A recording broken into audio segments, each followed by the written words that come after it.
Yeah. Hello, friends, and welcome to the message. We're here delivering a message in front of the Church of the Holy Sepulchre. That's one of the holiest sites in the Christian religion. We're in Jerusalem, Israel, and more specifically, we're in the Old City, the city of David. And this site is so holy because, according to the tradition of the church, the sepulchre, the tomb of Jesus, is located inside.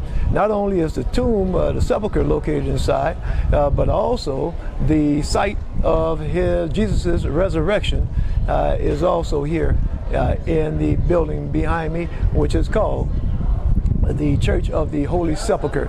And in fitting that we're standing in front of here, and we read out of the book of Matthew, coming out of chapter 28, and in chapter 28, starting in verse 1, we read, "In the end of the Sabbath, as it began to dawn toward the first day of the week, came Mary Magdalene and the other Mary to see the sepulchre." See, so that's what we're talking about, the sepulchre. And this is the Church of the Holy Sepulchre, the place where, according to Christian tradition, the sepulchre of Jesus Christ is located.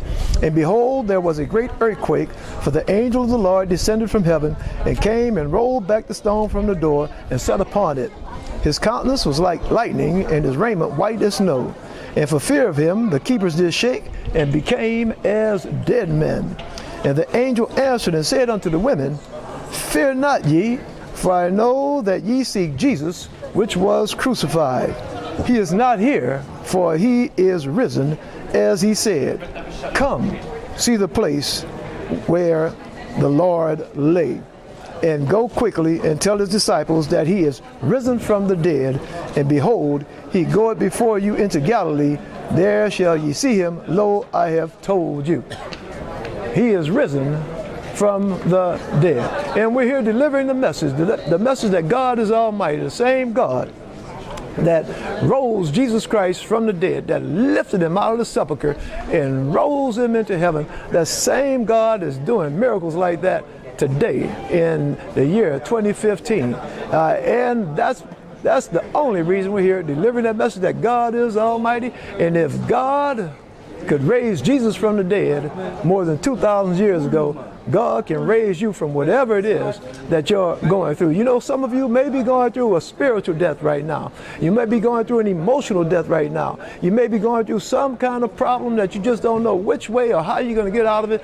I'm here to tell you that God is Almighty, and God can deliver you, can raise you from your sepulcher, whatever kind of sepulcher you're laying in right now. God can raise you from that sepulcher. And knowing that, hearing that message that God is Almighty, hearing that message and knowing that is my prayer, that God blesses you and yours with peace, no matter what it is that you might have to go through, no matter what kind of sepulcher you may be laying in right now. Know that God can raise you from that sepulcher, can deliver you. And as always, no matter what it is you're going through, my prayer, may God Almighty bless you and yours with peace.